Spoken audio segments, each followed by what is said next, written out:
Are you supersizing your business from the bottom of your heart? Sharon Horne-Ellstrom here, one of my favorite Valentine teddy bears. I still have it. I have a teddy bear collection. I think I might have mentioned that before. Anyway, today our idiom for supersize your business is from the bottom of my heart. Now, this is an idiom that dates back to the 1500s, and it's linked to the Greek idea that the heart was actually where thought and feeling came from, and the brain was responsible for pumping blood throughout the body. So it meant, and the visual, the vision and the picture that brings to us is that the most important feelings, the most profound feelings, were seated at the bottom of our heart. And that's where this idiom and expression comes from. And what does this have to do with growing and supersizing our business? And why on earth would I ever ask, are you growing and building and supersizing your business from the bottom of your heart? And I ask this for several reasons. Number one, I've been involved in a lot of different businesses throughout my life and throughout my career. If you're like me, I learned early on in my career that by transferring to different industries, taking my quality management and engineering skills and using them in one industry and then another and another, I made huge jumps in my income. Not just a little bit of money or a little bit more money like I would get by staying with the same corporation, but like 3 and 2 and I think it was 3 times my income. So I was exponentially growing my income by switching to different industries and learning about different industries and how my skills and abilities could apply and be used in each of those industries, and how I could take information from one industry, one way of doing things, processes and procedures, and apply them to another industry. So I've been involved in a lot of different businesses. Some I loved and cared about, and they matched my goals and objectives in my heart, if that makes sense, and others that not so much. And the ones that didn't match my core values and my goals, my objectives, and what I wanted to create in the world were jobs in corporate America that I struggled in, as well as businesses that I personally struggled in. Doesn't mean they weren't successful businesses. It just meant I didn't feel as good about running them as I do the things that I choose to do now. Now I say yes to the things that are in alignment with who I really am and line up with how I want to show up in the world, and I say no to the things that just aren't a fit for that don't take me and move me toward the goals and objectives I want in all the different areas of my life. So it took me a long time to get there.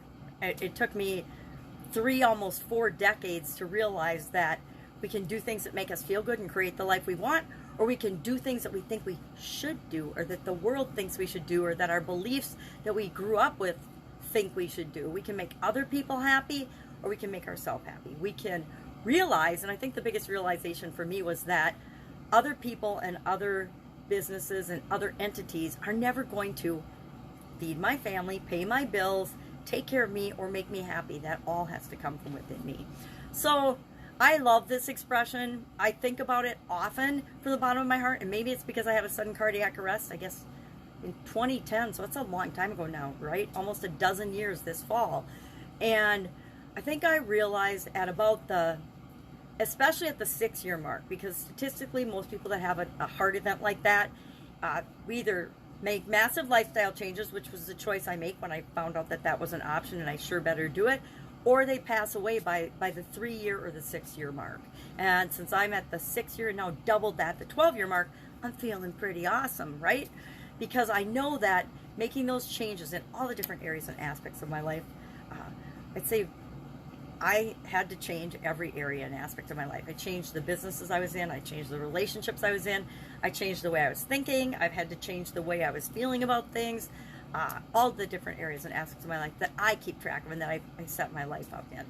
So another reason I'm really partial to this particular idiom right now is because my 1-year-old granddaughter loves a movie.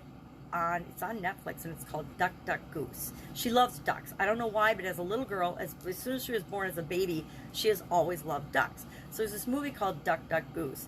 And in it, there's a goose called Peng, who's a male, he's a gander, and he ends up breaking his wing and convinces these 2 little ducklings, who he was responsible for helping them lose their flock anyway, on a journey to the Haven, which this movie is so symbolic and it's such a good example of the hero's 2 journeys. It's really fun to watch. I don't mind watching it with her because of this. But in it, Peng, the goose, says to these little ducklings, Chi and Chow, I'm doing this from the bottom of my heart. He really just wanted somebody to go along with him to walk to the haven so that if this cat that was chasing him came along, it would get the ducklings, not the goose. Not the best altruistic reasoning for helping little ducklings, right?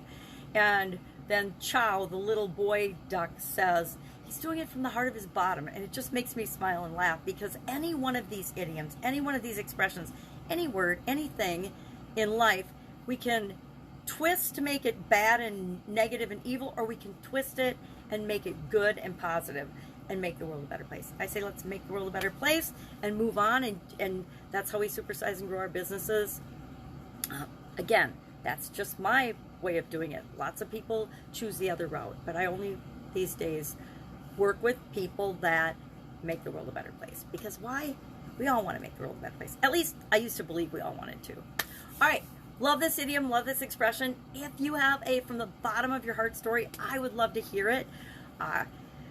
Otherwise, I'll be with you tomorrow. We've got a couple more days of contribution-related idioms to coincide with the annual BU 365-day challenge. Otherwise, if I can help you in any way, ask, or I'll see you tomorrow. Have a great day.